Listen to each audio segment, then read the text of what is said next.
Happened direct. Boom, I see it is up. Let's see, we'll be on services. We are up on Twitter. We are up on YouTube. We're up on, just waiting for Facebook. Facebook is up now too. So, all right, cool. Here we go. We're live again, round two. And Yeah. I don't get my proper camera this time. I got a different camera. We'll switch to that one at least. Boom. All right. So yeah, round two, we are going live with Riballin tonight. GRYSKLL is starting our next phase of talking about the different areas of wellness in the world. We came up on the mental health and wellness conversation, and we'll continue those conversations. But part of getting a proper mental health and wellness mindset involves a few other areas of health, some such as financial health, physical health, occupational health. And tonight we have a guest that's going to help us kind of step our toe into the realm or into the waters of the occupational and financial health spaces. I hear you, D. We got Riballin on here. He's going to teach us how to do some things on YouTube to help us get our viewership up and get a little more exposure through YouTube. Riballin is an artist that we've met through Instagram. He's been a member of the GRYSKLL community since last year. And he really participates in the things GRYSKLL has going on. He saw, some of the stuff we've been putting out lately, and he looked at our YouTube and he said, "Hey man, I think I can help y'all." And he reached out. He and I had a conversation, a dope conversation, and he really gave me a lot of game in that conversation. I asked him if he'd be willing to share that with the rest of the GRYSKLL community. He was more than happy. He's absolutely all about trying to share what he's learned with people. He's not looking to come up off of somebody for this. He's giving this knowledge and giving his input and feedback for free. He's also got a song with Rashid from the Black Mavericks, aka Wanna Dial, called Boss Life. Make sure you check that out. And he's got a whole catalog of a variety of types of music himself. He's got, I think you said something about 30K spins on something on Spotify today. Why don't you go ahead and introduce yourself and give us some of your background, bro? Yeah, that post was mind race and just hit 3,000. But my name is Riballin. Like Dragon said, I tapped in with GRYSKLL. I've just been watching. I've been blessed to be able to kind of see what this group is. How everybody's moving. It's very inspiring. So once I saw that they were putting out a lot more music videos, getting a little bit more active on their YouTube channel, I had to step in and just say, let's, we could do better. And I'm not claiming to be a marketing expert, but I am an independent artist. And as an independent artist, I've had to figure out a lot of things, what works, what doesn't. And nobody's going to do it for you as an artist. So unless you are going out of your way to make it happen and invest that time and money, your music's just going to sit there. So when I knew that I could help in some way, I want to see the GRYSKLL, I want to see the culture be able to succeed. I want them to be able to push and, motivate me. When I see people around me doing good, that makes me happy. So seeing that, being able to spread that, that's the reason why I'm here tonight. Just kind of tap in, let you know what I've learned. Like I said, what's worked, what hasn't. And Google Ads has been a great one for me as an artist for YouTube videos. I just recently started, like this year, just making it a goal of mine to focus as much energy to put that light on the back catalog. A lot of this doesn't have to be new content that you're creating. It doesn't have to be, crazy amounts of money getting put into it. But if you're consistently going out and putting your brand out there and you're, always in their face, sooner or later, they're just going to want to tap in. And if you have that catalog where you can convert that to where it's just an impression to an actual fan, that's huge.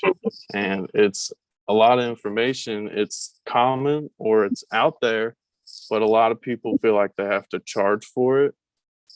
And it's like, I get it, but I'm not a gatekeeper. That's not what I'm trying to do. I just want to help. And if I can do that, we're going to do it. Man, it's priceless and much appreciated, bro. Most people will, like you said, you're not a gatekeeper. A lot of people won't wouldn't take that effort or take that step and actually reach out and say, hey, I see something going on with y'all that I can help. That's almost unheard of. So for that alone, we thank you. Thank you. That means a lot. That shows the real spirit of what, I've been hoping to see more of in these online spaces. And that's genuine community, and not community in the sense that everybody just uses it as a buzzword nowadays. It's kind of like the word authentic nowadays. It's a word that's just kind of thrown around, but it, living up to that is not quite something I think that's it's not as popular as actual follow through and live that out, man. Yeah, it's definitely easier to talk about it. Yeah, absolutely. Right. So you mentioned something a second ago. You said mentioned impressions versus fans. For a lot of the people that are getting into this, they may be brand new to YouTube, to streaming, to trying to monetize their art. Would you mind breaking down the difference between impressions and fans? I mean, how I look at an impression, which would be whenever my music pops up on your phone, your computer, your tablet, whatever you're looking on, whether it's my YouTube video, if it pops up, that's an impression. Now, a fan is somebody who sees that and says, hey, I want to engage. I want to go to this song. I want to listen to it. As artists, we look at 30 seconds is a stream. That's how you get paid. So if you want to go for, what is a sale as far as streaming, creating an impression means they saw it, but creating a view means that they came in and they actually wanted to engage with the content that's being promoted. So does that mean more than 30 seconds? 30 seconds is, the majority of, once that goes through, then you're getting paid for that. And that's 30 on all platforms or all the majors, at least Apple, Spotify, YouTube? Yeah, the majors that I've seen, yeah. Okay. D, I mean to cut you off. You about to add something, D? Okay, cool. And this is an open forum like we always do, fellas, so don't feel, I don't think anybody would feel any kind of way, but don't hesitate to cut me off if you got some questions or anything you want to throw in there for sure. Riballin, before we get too heavy into talking about it and getting into it, though, I think we should give you a chance to plug yourself and what you do too, man. I think it's really important for you to get a chance to share what you do. I've been watching you on Instagram for a couple of years now, I guess, and it's really impressive seeing how you've navigated and learned how to navigate that space, man. Yeah, man. I've just been studying game for a good minute now, and I've watched artists like Russ, where they were doing, every single week they were putting out a song. And that's exactly how he blew up, to where it was just being consistent, just studying that game and just understanding that, things happen so quickly nowadays that as an artist, like, I have to drop a song every month. I have to be putting something out where it's, some people are looking at, hey, maybe I'll spend the whole year for this album, and that's cool, but what are you putting out on your other platforms?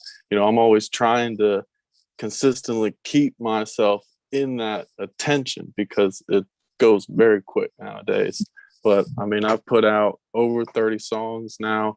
I'm always doing features with people. Anybody who really hits me up and I see that they're working, I'm not gonna ruin my brand name because you want some fame. But if you're really trying to put some work in and build something and create something, I'm always working. I'm always putting new things out.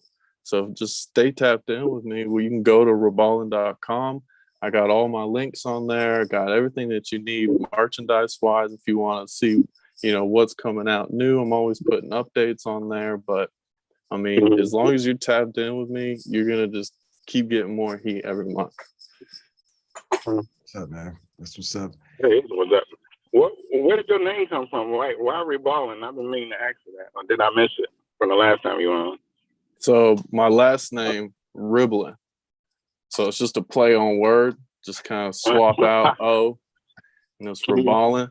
But like the root of it was my brother, when he was in school, a little prankster, anytime there'd be like a substitute teacher or something like that, that's how he would pronounce it. It's not Riballin, it's Riballin. So it kind of just like, it came up and I was just like, all right, I see, a lot of these big, huge brands, they put their name on it, and that's different. Yeah. That's pride. That's ownership. That's saying, if I fail this business, then my name's failing too. So it was wordplay, but also kind of just wanting to put my name into it. Okay. That's Well dope. done. Well done. Okay. That's a Wow. story. Thanks for asking that, D.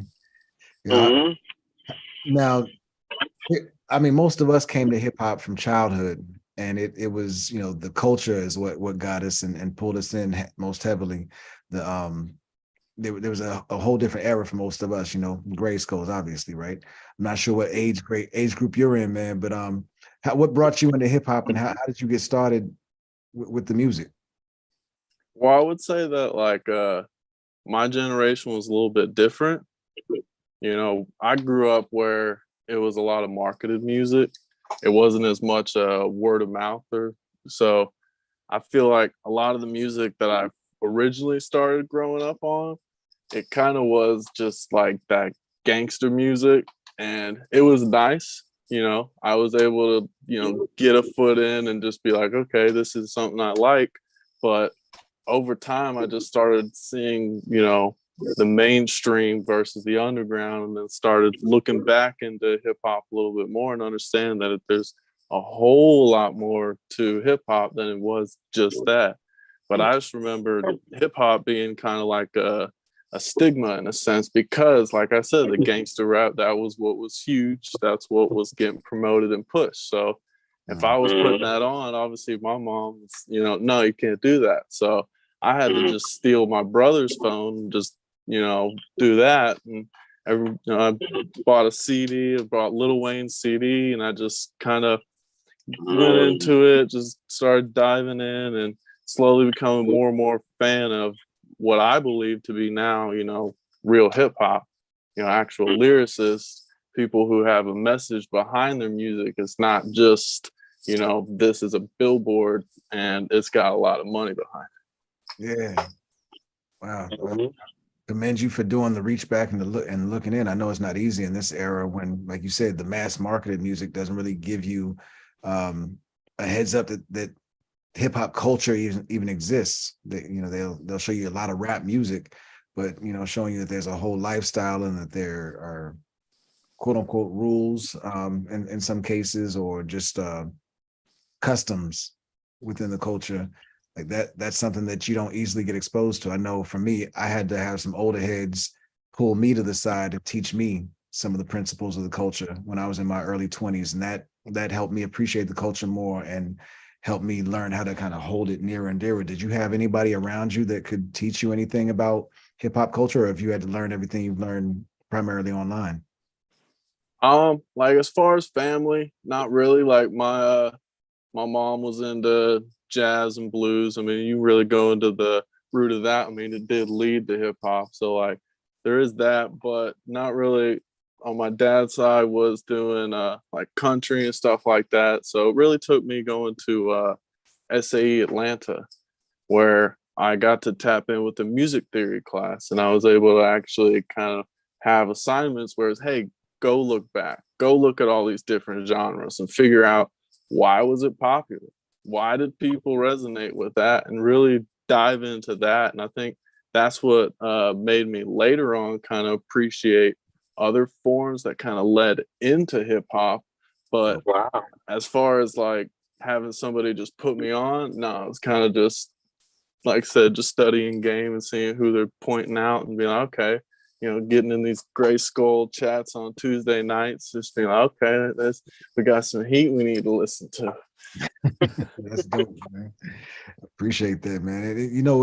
It's one thing I've always thought about too. With like my son, I know my son was fortunate because he came up in a house where he was hearing it nonstop, and we were talking about it.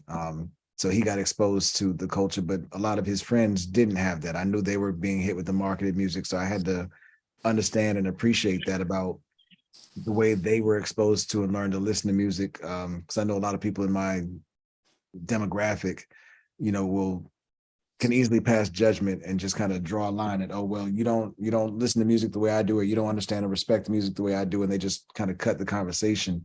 I think it's always been important to find ways to build the bridges if we want to preserve the culture. So coming from, and the fact that people don't have elders and peers that they can learn about the culture from is a big part of that, man. So again, I think it's just important to make sure that there's always a bridge and a place for people of all ages to come to learn about. They're being ostracized or judged because they don't know about it, or they don't understand about it, and so that they don't have to pay a penalty for not knowing or for making mistakes. I'd rather, have conversations about it and see if there's a way we can find middle ground. And there are places where, maybe I'll just be stuck as an old head, and the music just needs to progress, and I just need to, step back in some pieces. But I think the conversation between the generations is the most important part of all of this. All music is going to evolve. I'd like to be a part of the evolution as opposed to just clinging on to, what there is for the past. So a connection like this is important, especially because you have the ears of so many people. I'd like to, make sure that we have a chance to speak to those audiences as well. And, at the same time, give our audiences or our communities a chance to hear things from your perspective as well. So I appreciate you being open to having conversations like this and just engaging, man. It means a lot, bro. Yeah, no problem. That's why grade school's attractive. Mm-hmm. Well, from the outside looking in, is it? From the outside looking in, like, how do you perceive like GRYSKLL? Like, how do we come across you? Like, what was the first impression that you got? Well, like I said, I never really had anybody to tap in and talk about hip hop like that. A lot of these conversations I've had in my head with myself, but it's nice to have other people that can give you different perspectives, different, stories, and how it kind of affected them, and a lot of things that I just would never have thought of. Right. Yeah. Okay. That's all good. My people, they just went to see Lil Wayne this weekend, and he performed at a venue that was kind of a new venue here in Chicago. But they said, like, there was no opener. There wasn't, like, he just brought Young Money with him. And they said after every show, he thanked the crowd. He prayed. He did not a real prayer, but just had like a chant he had in the beginning. Performed all the way through. Didn't take any breaks. Didn't leave. He did leave the stage to change, but consistently after every song, thank you. This is what this song means to me. Like I think Wayne. I said it before. Wayne is a good bridge between old school hip hop and lyricism and gangster music. It's like he's a very vital part of the bridge. You know what I'm saying? So it's interesting that Wayne is, who brought you in. It brought me into another level when I first heard him too. So it's like Carter 5. Ooh. Came with the little money clip, that little wallet. Yeah, I had a different experience than y'all. Like I came in, Wayne, I did not like him at all from day one. But around the time of those Carter albums and when he was hitting those mixtape circuits, I think he had been with I think it was Gilly the Kid or somebody like that was down there. And writing with those folks down there, and I saw Wayne's lyrical dexterity start to step up a little bit. So the fact that he was making an effort and not just relying on those nursery rhymes is what made me give him credence and start listening to him. So I definitely respect Wayne, and I've heard some tracks from him that I love now because I've seen, his intentions were good. The fact that he even got inducted into Zulu Nation blew my mind. Oh yeah, that's right. I was I was still on the fence, almost anti-Wayne when I heard he got inducted. I was like, damn. So that made me go dig through his catalog and be like, all right, let me really listen to what he's saying in these rhymes. Like, okay, it took some effort to craft that bar, to craft this song, and I had to learn to appreciate him, man. So Wayne's been a lesson for me, man. Thank you. Yeah, we better hurry him get up off this subject, man. For she, man. Right. Skin starting to itch and whatnot. Break it out. Get it off you. Get it off you. Nah, I like Wayne when he's singing. How to love. That was a joint though. Well, yeah. Well, you know. Who else was It meant- impressionable? No comment. No comment. What about the Hot Boys? Don't get me started. I think Q was a Julie fan. Yeah. So Riballin, who else stood out to you, man? Who else was impressionable on you that from a closer to the culture perspective? I could say Tech Nine. Wow. Watching him as an independent artist. You know, obviously he did go through a few labels, and it, you know, he learned from it. He was able to push through it, and he was able to create a whole label based off of that whole concept of my music is so different that nobody knows what to do with it. Strange music. So Tech Nine was a huge influence. I mean, not only just like lyrically, but like you said, the culture, how he really invested his time in learning how to perform, going to like just any street that had enough people and just really putting on and really showing how to build a brand, you know, lacing up his logos into his laces and his shoes, like just little things like that kind of really stood out. And then how he's just grown and he's continued to just build that legacy and pass it on. I mean, he's a huge influence for me, but I would say lyrically as well, like Big Crit. I love just everything that he does. I mean, he has so many different versatile styles, and, you know, he's very conscious when he wants to be. And even when it is, it's still a hit. It's still something that we're going to run back. So I would say those two are probably like the biggest influences that I've had. Yeah, Chris. That's a new one for me. Word. Tap in. I'll put you on. There's a whole lot of heat. You ever heard of Big Crit at all, Damon? What's it called? Big Crit. You haven't heard of him at all before? Oh, Big Crit. Oh, yeah. Big Crit. Yeah. I thought you said Big Crit. Big Chris. Oh, Yeah, I was gonna say, because the first place I heard about Big Crit was from the Hip Hop Digest show. Actually, they put me up on Oh, word? Yeah, way What? better. Yeah. Yeah, I remember he came to Charlotte and opened up for Talib. I might have told y'all this show, and like shit was packed. And like Crit left, and so did the crowd. Like it was at the end, it was like me and Talib. He was like, "What you want to hear next, youngin?" Like, no, hey. It's like, you know, I want to hear more Crit.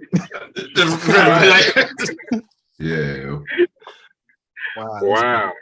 Okay. Yeah. That's my Big Crit story. Like, yeah. Yeah. Yo, So, go ahead, D. but I'm gonna ask, was you born and raised in Atlanta? Yes. I have Okay. family out in California as well. So I did live out there a little bit. But yeah, Georgia's been my home. Okay. Wow. I mean, because that makes sense. Because by the time, you know, Outkast had something to say at the Source Awards, that had to be like the bubble effect of what you're talking about, like your experience. You know what I'm saying? Yeah. Wow. And you know, something else that's special about the generation that I'm assuming you came up in, is that y'all came up when music wasn't just being pushed as music. It was being pushed as a business, even by the artist. Everybody was on that, hey, I need my brand. Hey, I need to be making money with my music.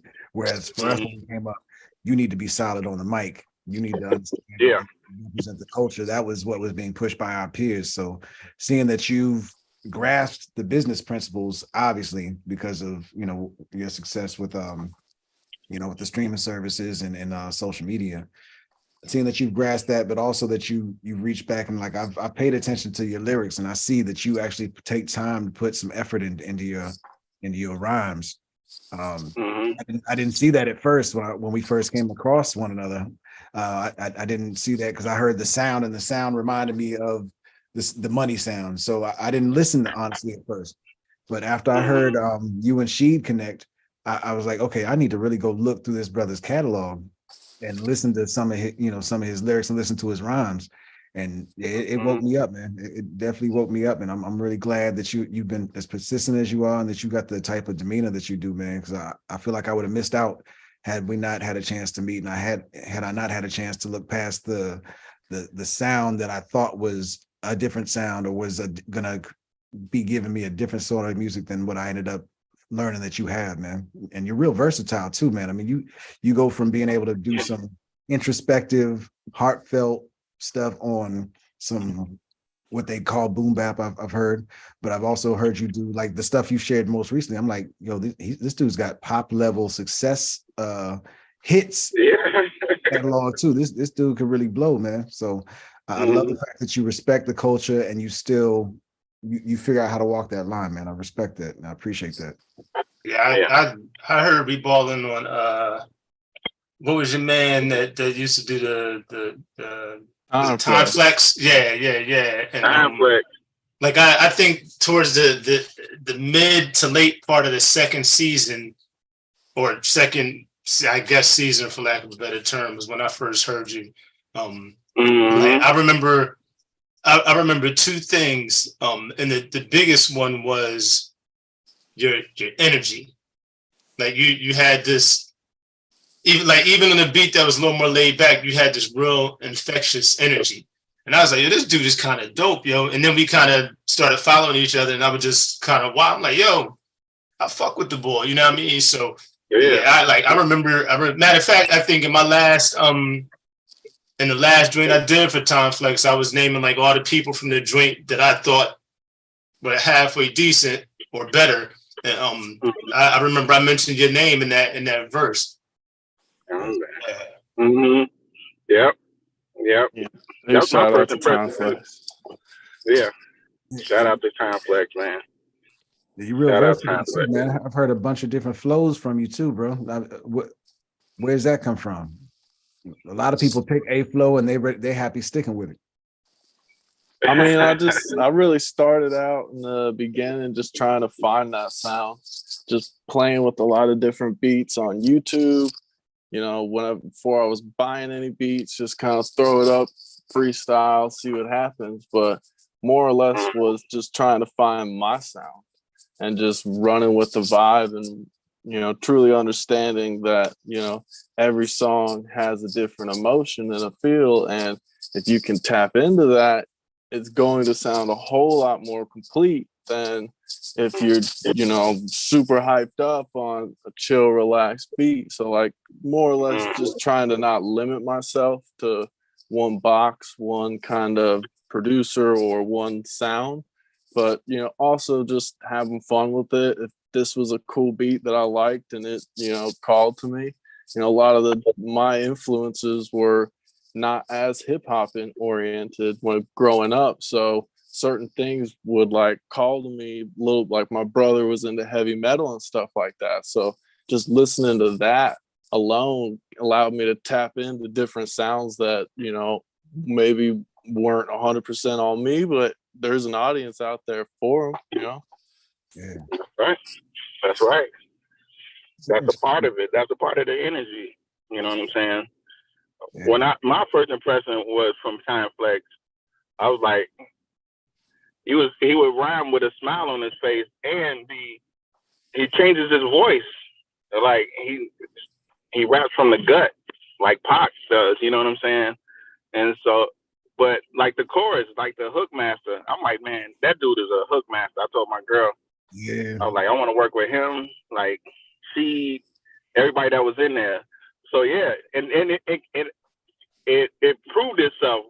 Like most of your choruses are like, that's why you thought it sounded like the Money sound a little bit, because it's like jingly, like I work hard, man, that shit bump with the beat. I thought he was a producer. Do you produce? Yeah, I mean, that was really how I started getting into hooks and stuff like that. I would just make like an 8-bar loop, 16-bar loop, something like that. And I would just keep writing, and then I would just rewrite it get a new beat on there, different vibe, different melody, and I would just consistently just work on whether I was putting it out or not. It was just fun.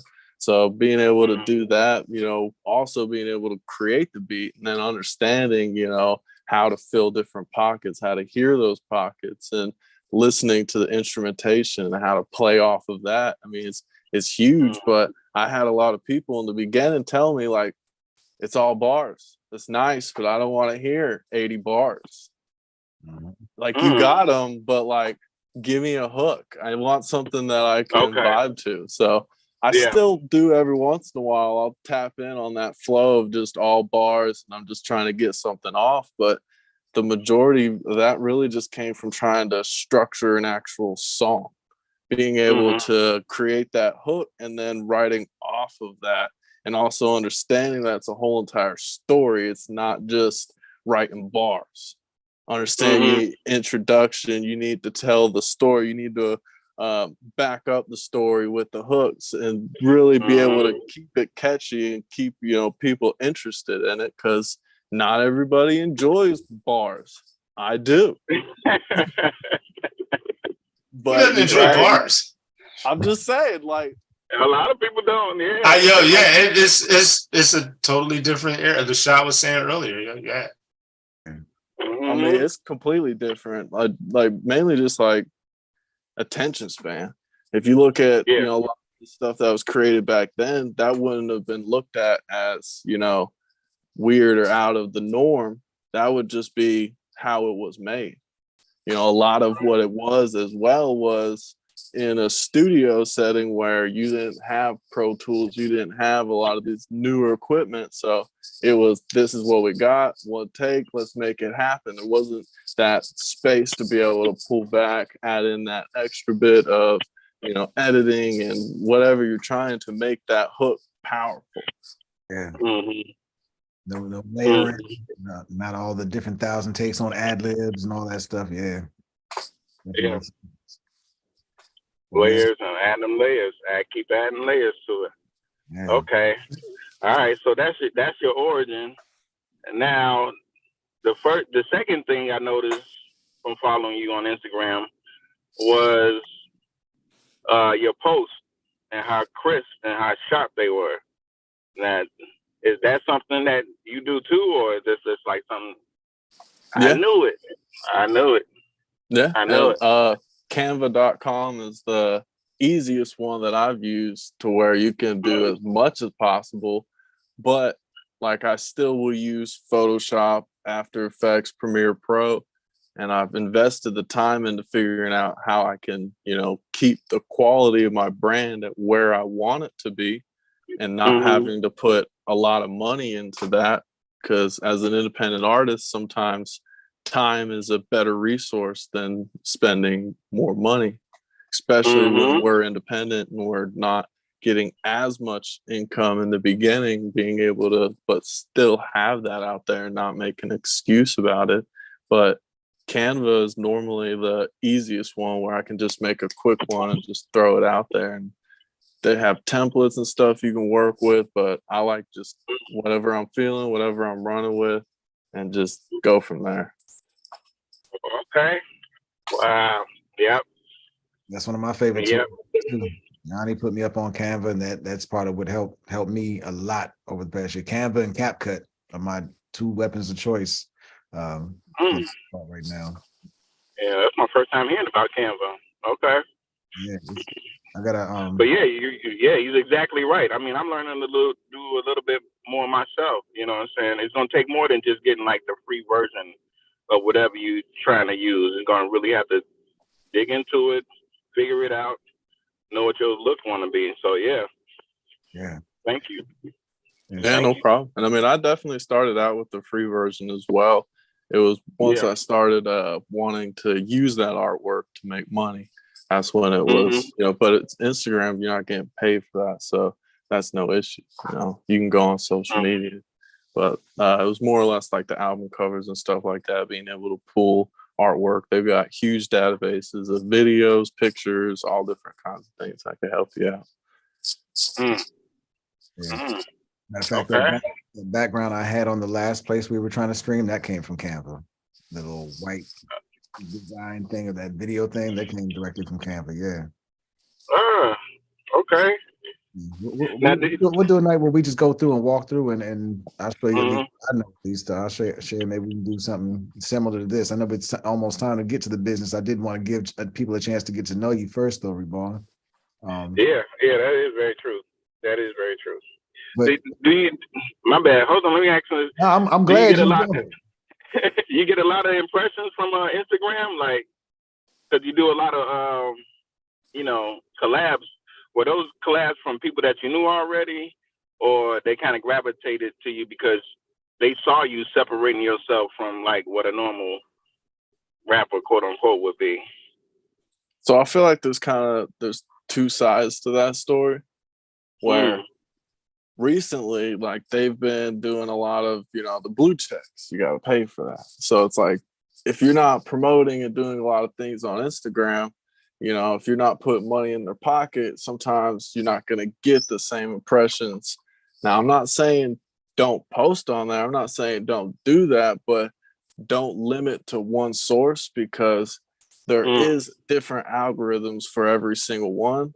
So impressions is kind of hard to say because every post is going to be different. But as far as like, connecting with new people, connecting with GRYSKLL, connecting with a lot of the artists around the world. I've worked with Subterrane from the United Kingdom, Jazz from Australia, Kenny O from Africa. Like, these are places I would have never been able to tap in with these people if it wasn't for social media. So there's a benefit to being able to put that time and energy into, creating what I believe is more like a portfolio instead of like a way to really connect. And because, like I said, if you want to throw money into it, like, Instagram's a great way to go, but I feel like their business model is changing. Yeah. And so it's the way the world uses and views social media too, which is decreasing usage and consumption on there too, I think, man. Yeah, 100%. Nobody wants to be brought down every day. Yeah, exactly. I remember early last year I predicted, the death of social media, and this is kind of what I mean by the death, is that it wasn't going to be the same animal that we knew it to be last year, and I think it's going to keep declining in a way. It's still going to be there. I think it's going to be there until the next big thing comes and replaces it. But I don't think it's ever going to be the big monster that it was before, especially because these companies are doing like what Instagram is doing and trying to force you to pour money into the products now, or into the platforms now, instead of making them, free for alls still. Yeah. And that's also my story. Like, that's not everybody. Like, if I deleted my account today and started a new one, I'm getting a whole lot more impressions than, my account does now, to where it's like, you can get on there and you can really make it happen. But I'm not the kind of person who really just enjoys putting my face up there. I don't know. It's just weird. It's usually that's all that people want on Instagram. They want a selfie. So, I mean, there's plenty of platforms you can tap in and really make it happen. But like, that's just me. The only platform that you really invest in? I mean, I was doing a little bit there on like TikTok, but recently, like, YouTube's been my biggest success. I've always watched people on there, put music videos out and getting a lot of that organic, just like no paid, just suggested, those views where you can seriously have like a real viral moment. Yeah. Compared to not just having to pay for it. That's a perfect transition, man. We walked right into it, man. That's perfect. Right to YouTube. So one thing that you mentioned to me in our conversation a couple of weeks ago was how you even felt like, and let me, don't correct me if I'm saying this wrong, that YouTube is an even stronger platform for musicians and artists right now to be able to market themselves than a Spotify or the other streaming services too. Did I get that right? I think that because they're partnered up with Google, that they allow you to do a lot more things. And with like Spotify, if you really know them and you really putting a lot of money in their pocket. Like you can tap in and you can do a lot of other things with them. But as far as just like the independent artists getting in, definitely YouTube has a lot more control with where you can send those ads. So that sounds like a perfect time to get in then. How would you suggest we get into this, man? Let me do a screen share real quick. Okay. All right, break out the note. Big facts. So the first thing you need to understand is if you have a Gmail account, then you're already going to have the Google Ads set up. So what you're going to want to do is come over here just to make sure my screen is being shared, right? Yep, we see it. Okay. Yeah. So over here, top right, Google Apps, the easiest way, the easiest shortcut to get to your Google Ads. Click there, scroll down, you'll see Google Ads right here. Once you click on there, all you have to do is go to the top and sign in. But once you get here, I think the easiest way for me to teach you how to use this, because it's very complicated. It's just a lot on the screen to take in if you've never done this. So I think the easiest way to do it is more or less just let's create a campaign, and you can kind of watch the steps of how I would set it up as an artist. So you're going to come over here and create. So once you go to create, we're going to go to campaigns. We'll get into what these are in a minute. But there's a lot of different ways that you can do campaigns as an artist and as someone who's trying to market their YouTube channel.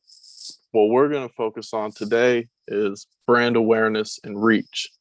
Our goal for this campaign is to find new audience, new fans, new listeners to be able to tap in with our videos that we already have created and made. So we're going to go brand awareness and reach. There's plenty of other ones if you want to. If you've got your website that you want to go to, they're just structured a little bit differently on how they promote it and what they're promoting. But for the video, we want to do brand awareness and reach, and then come down here and we're going to select video. You can do displays, like I said. This is all there for you, and you can do as much as you want, as little as you want. There's all different kinds of ways that you can tap in with your YouTube. But as far as promoting videos you already have created, we're going to want to select a video campaign type. And over here, this is campaign subtype. So this is asking you what you want yours to look like. And if you have audio and you want to run those ads, it's great. People listen on YouTube Music. There's a lot of different platforms that are, utilizing audio. But as far as videos, we want to go with video reach campaign. And at the end, we want to do efficient reach. This one is telling you who do you want to target. As far as we want to reach more unique users. A unique user is somebody who has not listened to your music within 30 days. So if they're constantly coming on and they're listening, there's no need for us to tap in with them. If we wanted to do that, you can do a target frequency down here where you can go to those people who are, already engaging with your video, your channel, or your ads, and it can target those. But as far as just finding those new fans, we want to do unique users. You can do non-skippable, but as an artist, like I said in the beginning, 15 seconds is not a sale. So these are non-skippable, as in you can't skip it. Whenever you're watching YouTube, it has an option. You can just hit skip ad. But as music, we get paid for 30 seconds. That's a stream. So if you're trying to create sales, this is not one that you want to do for that. You can do that for, you know, promo videos you create that are just interesting and have that viral ability. But you want to go with efficient reach. That way we can work with the videos that we already have.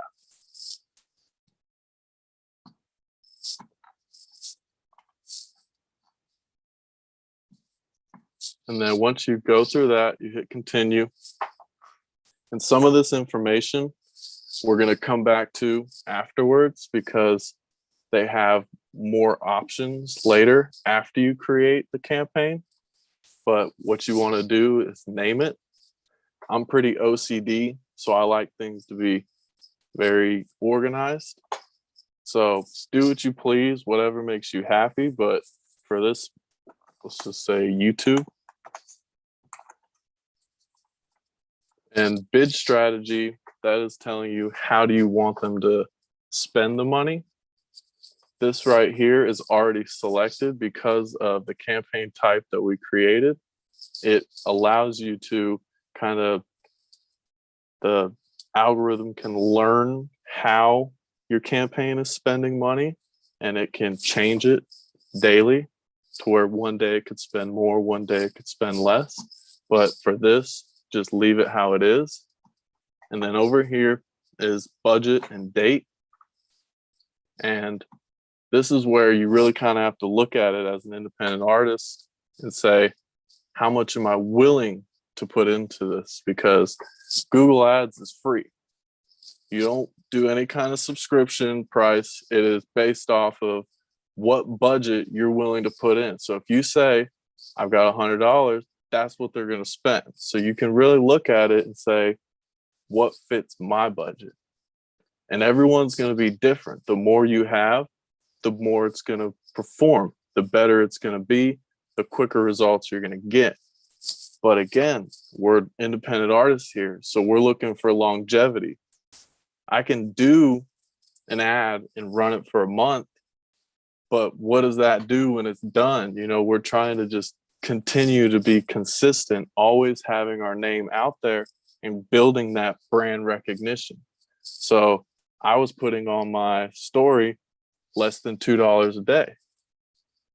Well, that's very easy. I mean, what in your life is $2 that you could sacrifice? You know, like if we really look at it, $2 is easy. And if we're looking at longevity, we can make this budget fit however we can to make it happen, you know? But so we're going to do, let's just say for easy math, $365 because we got a year. Then we'll come down here, pick the date. We'll start dates there. We'll do end date. Let's just do April 2024.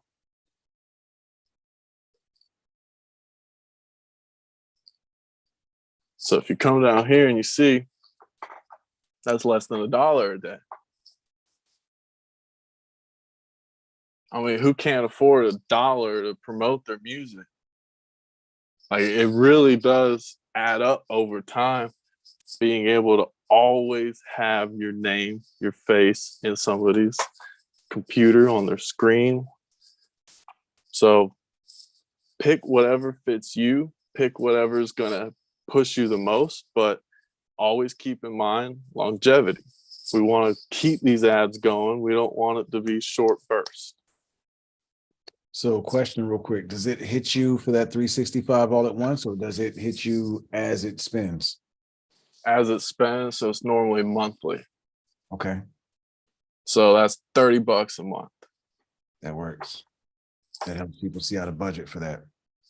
And so we'll go to the next part. This is networks where it's going to show the campaign. If you don't want it to be pushed out more, you can unclick them, but I would just leave it how it is because it's going to limit you if you start taking away from the campaign. And then next you want to do location. this is really about knowing your demographic, knowing your audience. And me personally, I live in the United States. My PRO, they have a lot of connections in the United States. So if a sale is made, my PRO is going to be able to collect that royalty. If I do it in a territory that my PRO is not connected with, I could be spending money to not get anything back. They might be a fan, but if I can't collect, then it's not really worth spending the money because you want return on investment. You don't want to just be throwing it in the wind. You want to create a conversion. You want to make a fan. But I stick with the United States mainly because of the ease of collecting the royalties. If you are in Canada and that's your market, do it. You know, if you want to just do all countries and territories, do it. It's gonna make your campaign just more open. And it's not gonna be a bad thing if that's what you're looking for and if that is your audience. And English as well, languages, if you're bilingual, put it up there, you know, but don't market yourself. You know, I don't speak Chinese. You know, if somebody saw my ad and they were looking for Chinese, and, you know, you can market yourself into a hole as well where you're just going to be throwing money away. So you don't want to put things that aren't, you know, really who you are. But if you have more information that you can give the campaign, definitely do it. Put it in there. But English, that's a related videos, all this stuff we can kind of get into later. Like I said, there's just once you create the campaign, there's just more options as you get into it. And add groups. So what we made was a campaign, and then you can create different groups within that campaign. So my YouTube campaign, I have ad groups that are my music catalog, my lyric videos, my music videos. If you want them all on one and you just want to say Riballin, or you've got different artists that you want to be able to use the same campaign for, you can create different ad groups that will just help with organization. But for this one, we can just say music catalog. And these ones, you can go in if you really know your demographic, you know, go in, just get rid of things that you know aren't going to be beneficial to you. There's some things that, like household income, I don't really think that's going to really weigh too much. That's not going to really be a big factor. So there's some things that's just leave it on there, because if you take it off, then it could limit where your campaign is sent to. But as far as that, go ahead, add what you want. A lot of these we're going to get into after, but after you get down to here, we're going to go to our YouTube. This is where you're going to actually say, this is the certain video that I want to be advertised. So we got Boss Life featuring One to Dial. We go up to the top, we grab the link, go back to our ads, and you can just type it in as well, but I just feel like the link's a little bit easier. So now our video is popped up here, and we can go through. Over here's where it's a small preview what it's going to look like. As we put in more information, it'll change a little bit. But as far as this URL right here, you can do a different name for your URL. If you wanted this to say GRYSKLL instead of www.youtube, like you can. But as far as like credibility, not wanting people to think that your ad is spam, I would recommend just leaving it as YouTube, because if they see an ad that's, you know, edited, they might not want to click on it. So as far as that, do what you please, but I would recommend just leaving it as the normal URL would be. And call to action, you most definitely want to put this on here. It allows you to track who actually wants to engage with your ad, because it's a 4-minute long ad. That's just going to be playing. Sometimes I got YouTube going and I'm not really, clicking the remote or anything like that. It's just playing. So sometimes there's going to be views where they're not really listening, but you're still getting the view for it. But if you add the call to action, well, okay, so it's playing in the background, but then I heard it and I wanted to listen to it more. Having that call to action, it allows you to track more than just a view, but also somebody who's willing to engage directly with that ad. So adding that is a huge thing. You can get as creative as you want. There's different options here. I normally just watch now, but right here, you got 15 characters. You can do whatever you want on there. Like I said, the more creative you are, the better.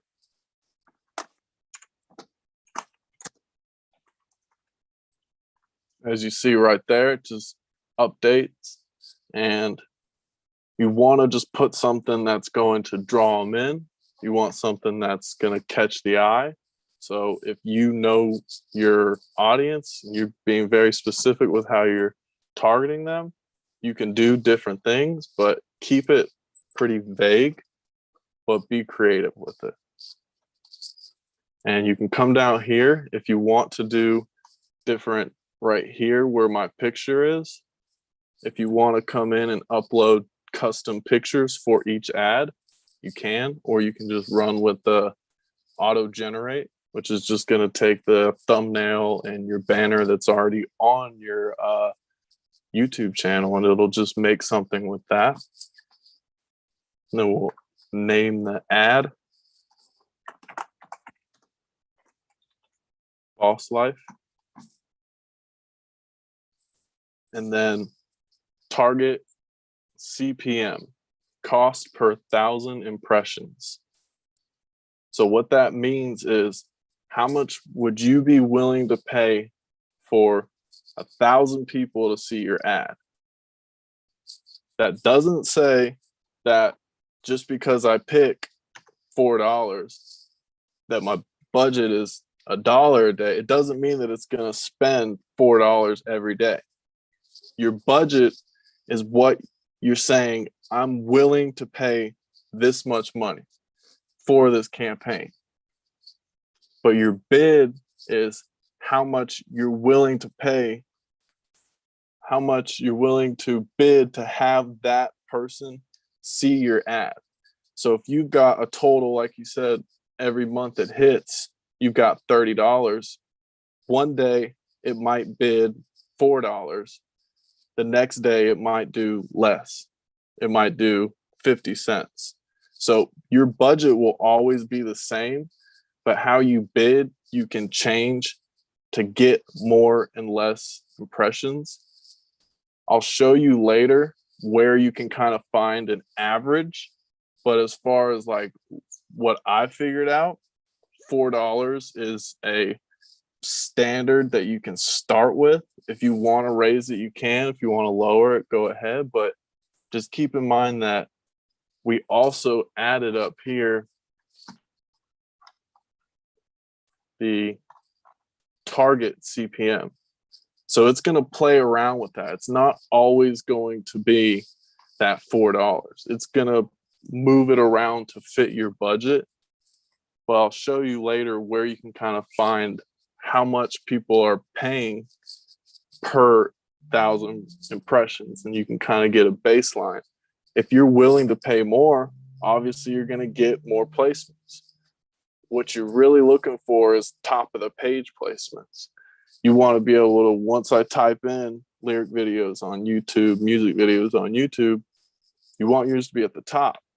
Now, obviously, we're not competing with, huge budgets that they're just putting all kinds of money into it. We're not really looking at them. There's going to be some outliers there, but you can kind of just look over all the information and get an average. And that's where I found the $4 was a good number for me. Is there anything before I go to the next point that's like, hey, could you touch on that a little more? Nothing for me. Anybody else? Everybody else good? I'm all good. Yeah, no, this is dope, yo. I'm over here taking notes. Appreciate it. Yeah, me too. We're gonna have to compare later. Well, good thing you got it recorded too, so we can tap back in. Absolutely.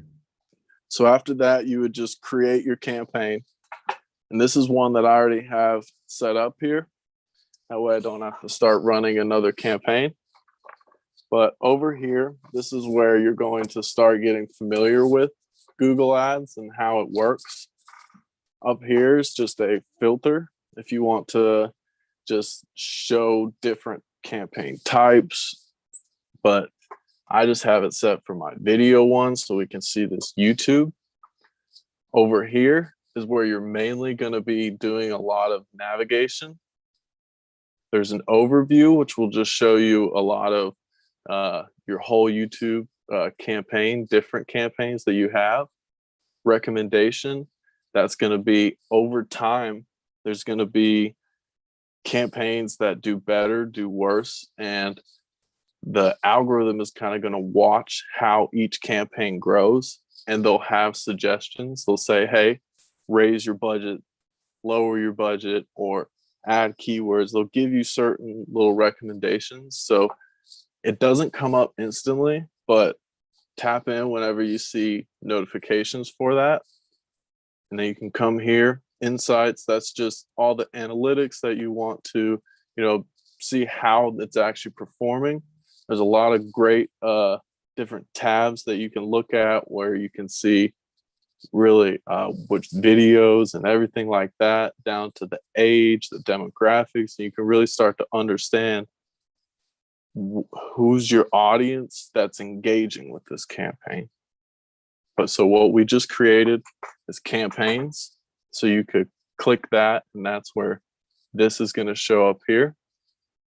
The ad groups is what we created for the music catalog, lyric videos, music videos. These are all those groups that you can do.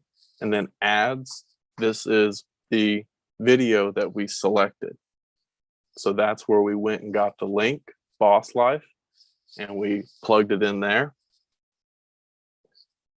Videos just shows you all of the ones that you've already downloaded throughout your whole campaign.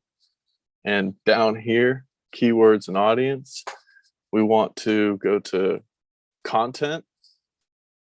And this is where you're really going to add a lot of the information that's going to guide your campaign to the correct audience. So if we go in here, let me filter this so it's not as much information. So you can come into your topics and you come up here to this blue pencil and you can add in whatever is calling to you for this campaign. Like I said, just knowing your audience. You don't want to, if you're a dancer, you don't want to be, marketing to singers. You got to really understand that you want to be vague, but you also want to know, who you're targeting, and being able to just get all these little topics is going to just add more information. Whatever one calls to you, the more that's on there, the better, the more information it's going to be able to guide it. But there's all kinds of different ones. You can search up new ones as well. Topics are great. As you see, you can get impressions from them. So if you don't have them, you're missing out. So you definitely want to add those on. But under here on same tab, content, this is the biggest tab as far as an independent artist marketing their music on YouTube. This is where you can come in and say, I want my ad put on Kevin Gates' channel. So anytime somebody's on Kevin Gates' channel, my ad has the opportunity to bid for that spot, that top spot. The more that you know as a hip hop head, being able to understand your audience, you're going to have a leg up. If you compare it to like a music marketer who doesn't have that same history, they're not going to know who to promote this to. So if you have that knowledge and you can really guide it and put it on the right places, this tab right here is going to be gold for you. So same thing, come up here, add to your placements.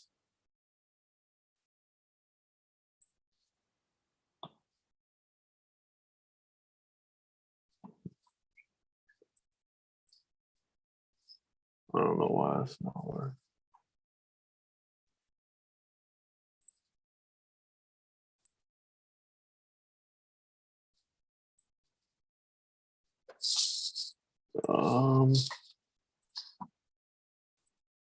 Definitely need to get there we go. It's just tweaking out. But so go up there, top left, click it, and this is where you can type in, do you want to add a YouTube channel? Do you want to add a YouTube video? You can get as specific as, this is the video that I want. So where if I have a song with GRYSKLL and I really love this song, and I think that people who listen to that song could also like me, you could go into YouTube videos and take the URL directly and say that I want my ad placed on there.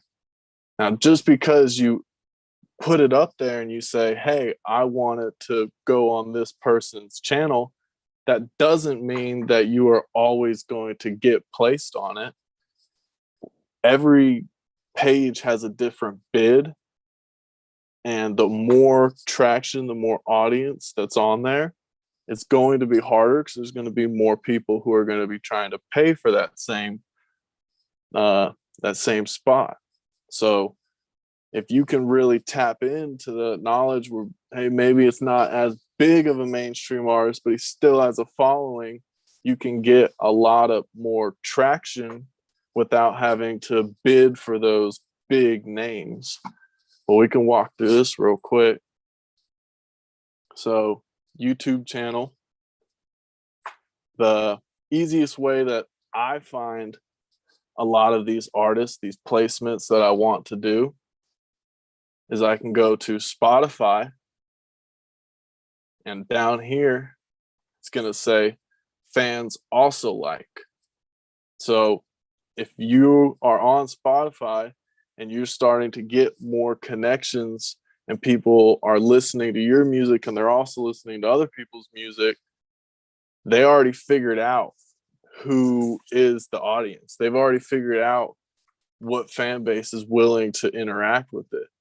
So if you can go to different artist page that you know has a similar sound, a similar message, anything that could possibly tie you together, you can go over here, fans also like, and you can pick those artists. So let's say Joey Cool, speaking of strange music. So we go over here and we could just type in Joey Cool. And this pops up right here. It's going to show you the most relevant searches. So Joey, it could pop up other people's pages. If you need to go to YouTube and confirm, definitely do, because you don't want to add people on that, you know, you thought it was them, but it's not. Some other people will have an artist page, and then they'll also have vlog pages where maybe it's about them, but it's not about music. To where knowing the channels that you're adding, don't just add random things. Make sure that it's something that's going to tie into you some way so you can create a fan out of that. But it'll also show you different suggested artists if you scroll down, so you can click, you know, you can add more based off of just finding one that way.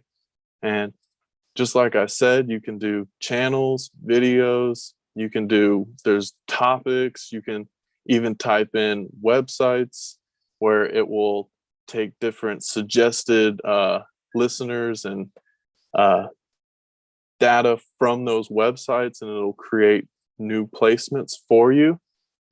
But as far as just like being able to, as an independent artist, control where your ad pops up, placements is huge. And you don't have to add, like I've got 418 right now. Like, you don't have to add them all overnight. Every week or so, come back in, add in 10, 20. If you're feeling good, do 100. You know, don't feel like it's gotta all be there now, because as you build and you add more in, it's not like just because I put someone on that I like and I think is gonna work, like Jim Jones, I put him on there, but it's like I'm not getting any impressions from him. Not every single one is going to hit, but the more you have, the more information that's on there is going to allow the algorithm for this campaign to be able to push it to the correct people.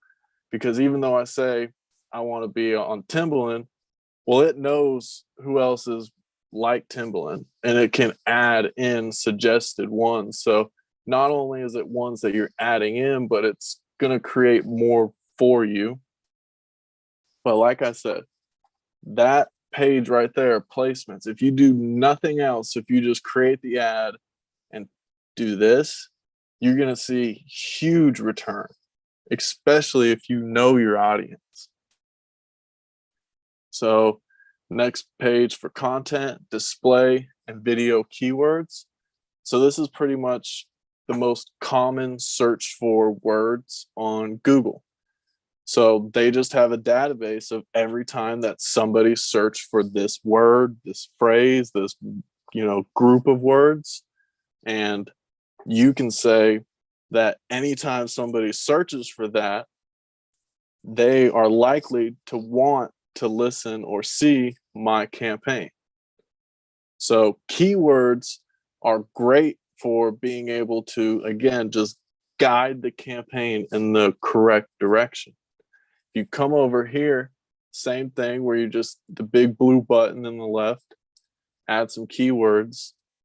Over time, like when you first start it, all this stuff is not going to be there. It's going to learn your campaign, and it's going to see what is working, what's not, and what they want to suggest. So this probably won't be there when you first create it, but you can come in here and you can just add in new keywords. So anytime somebody searches for lyric video, if you've got just off the top of your head, do it. Make it happen. Write as many as you can.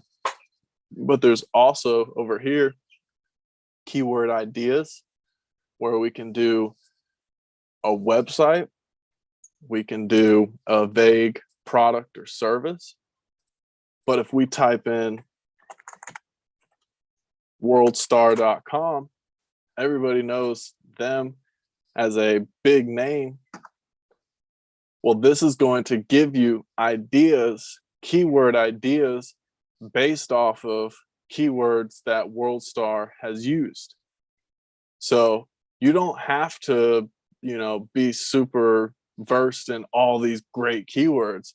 They're going to be changing consistently, but the more you have that are actually, you know, benefiting you, the better it's going to be. So you can just come over here, you can just add, just click it. And like I said, don't put something in there that's going to mislead. World Star Hip Hop YouTube. Well, if I had a World Star music video that was sponsored by them, that makes sense. I don't. If somebody's clicking on that and they're searching for that, they're not looking for me. So don't put keywords in there that are gonna, you know, mislead and make them be like, hey, you know, what the fuck? You know, we don't want to do that. So keywords are a great way to guide the campaign as well. Over time, a lot of the analytics are going to start popping up, and you're going to start to see which ones are doing better, which ones are doing worse. and you can come down here to exclusions. Exclusions is just saying that, like my website, I put on there MP3 downloader in the beginning because it had a lot of views, a lot of searches on that keyword. Well, I had a lot of people coming on my website and saying, hey, where's the MP3 download? So I had to come in and add topic exclusions where it's like, if certain things start popping up and they're not what you are really trying to market and target, you can come in and you can add those in. And you can do that from the keyword as well, just selecting them. But it's normally only when you see an issue, and it's not going to come instantly. It takes time for a lot of these to build and get that analytics. Let me see, what have I missed? Okay, so up here, tools and settings. This is another great way that you can find new keywords. There's all kinds of different things in here that if you want to spend the time, most definitely do. There's a lot of classes that you can tap into each section that will show you a little bit more in depth. Like I said, I'm not a marketer. It's not my job, but I do know a few things, but they will teach you exactly every single detail. But what I like to use up here, tools, keyword planner, the top left. This allows you to see a lot more analytics about each keyword. So we're going to click discover new keywords. Same thing as earlier, where you just add in some kind of description about what you're trying to do. You could use websites as well. But for this one, let's just say rapper, lyric video.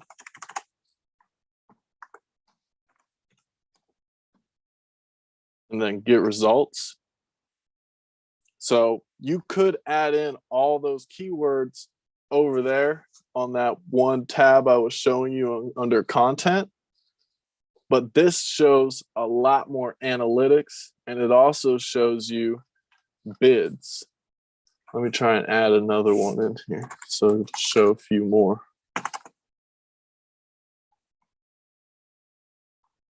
Not as many are popping up, but if you look right here, top of page, bid on the low range and the high range.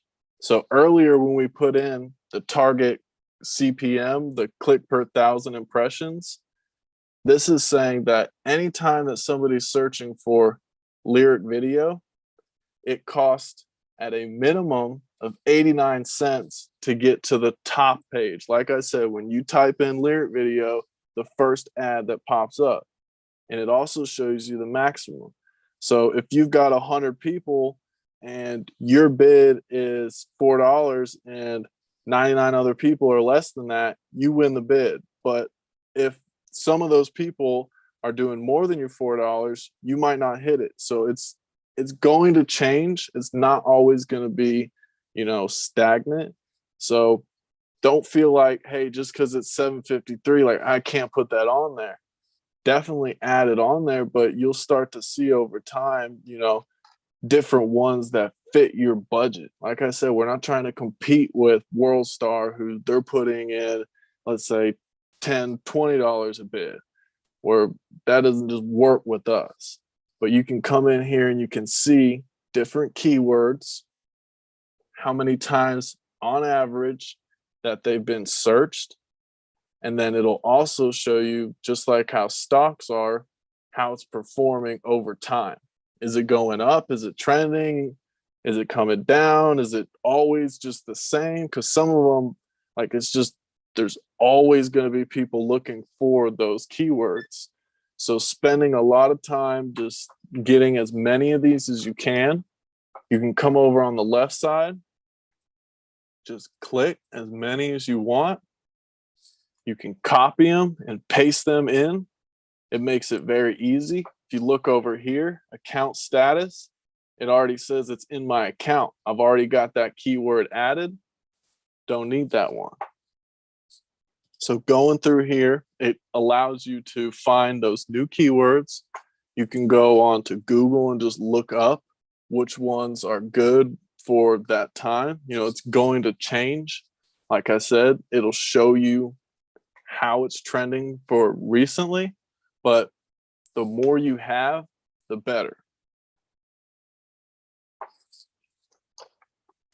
So that was a lot of information. It was, but it was good, man. It was all good stuff, man. Got a bunch of notes, and yeah, glad we got it recorded, because I'm definitely gonna have to go back through this and digest a couple of them, man. But it was well organized, well put together, and I can't thank you enough. Does anybody have any thoughts or questions based on what we got so far? I see you talking to Mom, but unmute yourself.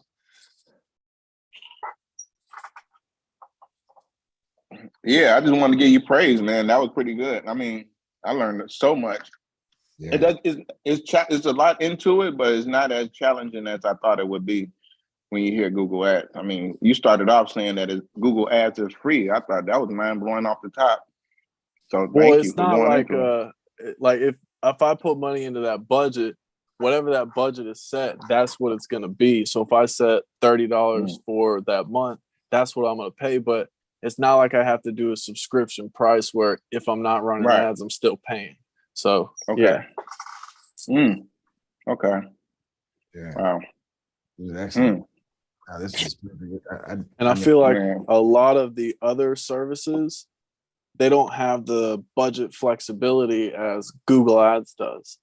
There's some that have a minimum where it's, you know, $500, $1,000 that you have to put in. And sometimes with a new platform, that's, you know, that's a risk. Not everybody has the funds to make that happen, but Google Ads allows you to say, hey, this is my budget. This is what I can work with.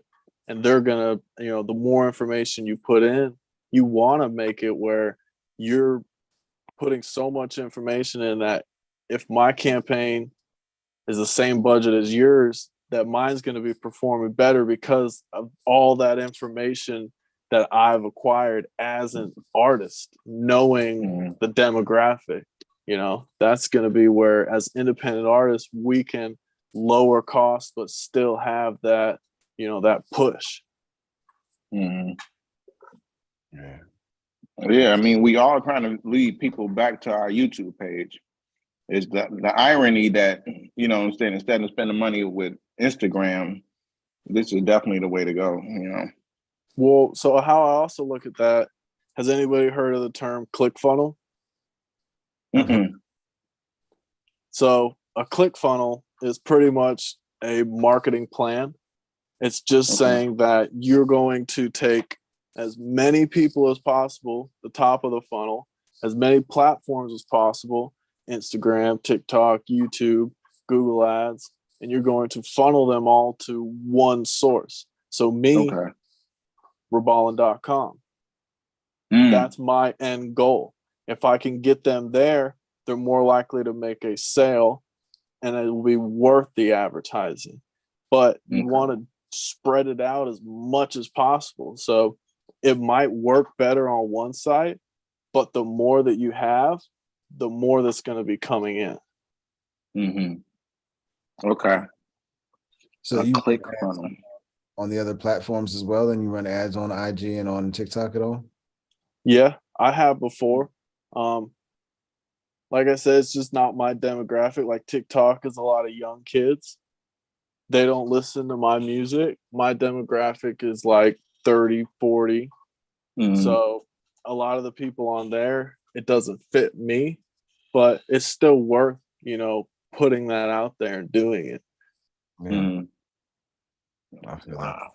I was surprised that when we started releasing music, seeing how many people were showing up in the 18 to 20 some range that were paying attention and enjoying GRYSKLL music. Like our first 6 months, I think that was our biggest demographic, was 18 to 25, I think it was, or something like that. What? Really?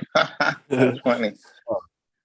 Yeah, so seeing you spread the age groups for your demographics that you chose was, yeah, that was eye-opening for me too. I had a feeling you were gonna remove some more demographics. Seeing that you kept all, it's like, okay, yeah, especially early on, you probably want to be cast a wider net, and then as you do your analytics and look at the results, then you can kind of trim down and remove some of those other ones instead of making it more restrictive at the beginning. 100%, yes. So I'm looking forward to putting this to the test soon, man. Got a couple of ducks I'm putting in a row before hitting the gas on this, but this is definitely on radar, man. This time was not wasted by any means, man, and we appreciate it immensely, man. Can't thank you enough for taking the time to do this. I'm excited to see what happens. I don't want to see some numbers get ran up. Yeah, I'm gonna be using it immediately. So I appreciate it a lot, you know. And it's beyond just YouTube. Like, that's what I really touched on tonight, the YouTube videos, the independent artists really being able to, you know, use the content you already have. But there's so much on there if you want to tap into, to where you can push. It doesn't even have to be music. It could be starting a new business. You know, you just, anything. Very key. Yeah. This is very clutch, man. Thank you. Man, absolutely. Anytime you want to come back and share something like this, or just you want to come hang out, you know you're always welcome, man. We appreciate you being a part of the community and just engaging the way you do. You've been a part of some pretty heavy conversations, man, and you were in the conversation. You weren't a spectator, man, and that means a lot. You're really an engaged person in the community, and that community. I hate that word. I hate saying it. Everybody done made it dirty. Yeah. So like I need to put some money on the dresser now. But nah, you really have been really engaged in a way that really is really meaningful, man. And I can't thank you enough, man, for just being who you are and conducting yourself the way you do, bro. For real. Yeah, no problem. Yeah, you should consider like rehashing that. I mean, the pace that you took, I mean, it felt like a class, but not a class. I mean, you just have a knack for, you know, a natural born leader, like we were saying earlier, you know. Absolutely, man. If there's anything we can do to repay you or just to support you, man, what can the people do to support you, and what can GRYSKLL do to support you, man? I mean, as far as GRYSKLL, let's just get it, y'all. But if you're trying to tap in and you just, you know, you want to see what I'm doing, you want to see where I come from, you know, I've been putting out music for a good minute. So you're going to see, you know, Devon was saying 2020 Juice, that song I put out that is still rocking for him. So, I mean, there's some gems back in the catalog if you really tap in, you know, search for Riballin on all streaming platforms, wherever you're listening to it. You can go to Riballin.com. All my links are on there where you can get in there. But if you want to support me, man, just listen to the music, throw it up on a story, tell somebody about it, and we're just going to keep growing, man. Absolutely. So, yo, for somebody like in our demographic and in the GRYSKLL demographic, what are 3 songs that you would point them to in your catalog for them to start getting familiar with you? Well, I say that new one because I'm very partial. Current. That one just came out with Chris Calico. I think that one was, you know, as far as mix, as far as, you know, everything that I want to see in a song, I think that represents it, you know, what I want my brand to be. Current is kind of a little bit more upbeat, a little bit more out there. I would say Mind Racing. I really like that one. It's a different pace. It allows you to kind of think a little bit more. And I would say my favorite song in my catalog, and I say Golden Word. I just, everything about that song, every time I listen to it, it's just, it embodies who Riballin is. So if you really want to tap in, I would say Golden Word, Current, or Mind Racing.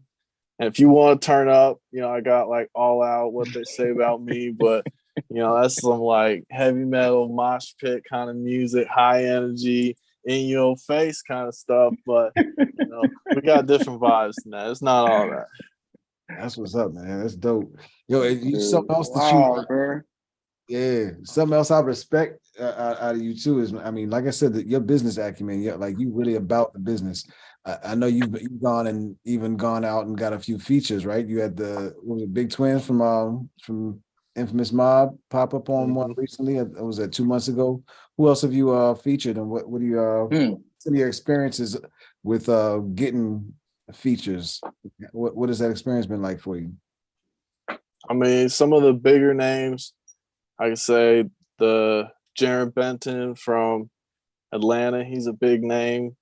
Young Buck, Yuck Mouth, Big Twins, like you said, Stevie Stone, Chris Calico. I've got a few projects in the works with some other big artists, especially this year. I want to be able to tap in with that, because how I look at it is, if you want to level up, you've got to be in the room with these guys. And being able to put myself on tracks with a lot of these guys, how I looked at it is an opportunity to show them, like, listen, you have respect for this name. Let me earn respect for my name, and let me show you that I can keep up. And more than likely, I'm pushing farther. So if you really are tapped in with it and you are actively trying to find these new artists, I feel like those collabs are huge. It's been able to take my fan base from nobody wanting to tap into waking up and there's 5,000 streams on there. You know, it just it feels a little bit different there. But I mean, as far as like collaborations like that, a lot of the bigger names, once they get paid, they get paid. A lot of the connections that I've made with a lot of the underground, those independent artists that maybe don't have that, you know, big of recognition yet, I feel like there are a lot more meaningful connections, to where it's nice to be able to say, and it's great to be able to build and connect with that already established fan base. But I also want 10, 20 years down the road, when our circle are those guys, I want them to be able to say, hey, you know this guy? Like, oh, you talking about One to Dial on Boss Life that dropped in, you know? Like, I want to build those connections a lot more.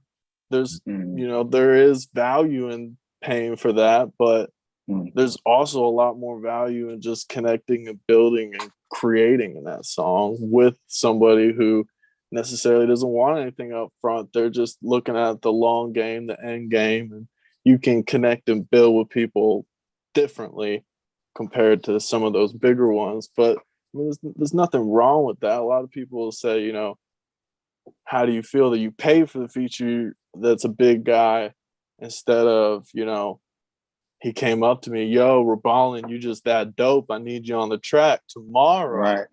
You Like know, I that's said, gonna okay, happen. well, Right. yeah, I mean, you can look at it like that, but I also look at it as business versus personal.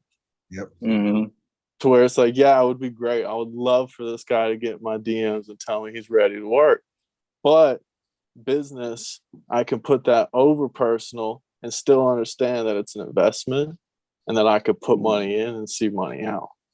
Yeah. Boy, you're a genius over here. Right. Studied the game for sure, man, and he's putting what he studied to work too. He's not just putting it in his head. Like I've done a lot of studying and research, but I haven't put a whole lot to, you know, into motion of what so watching how you've moved and put things into motion, like that's one of the biggest lessons I've gotten over the past couple of years, is just do it. Don't worry about making mistakes. Don't worry about fucking up.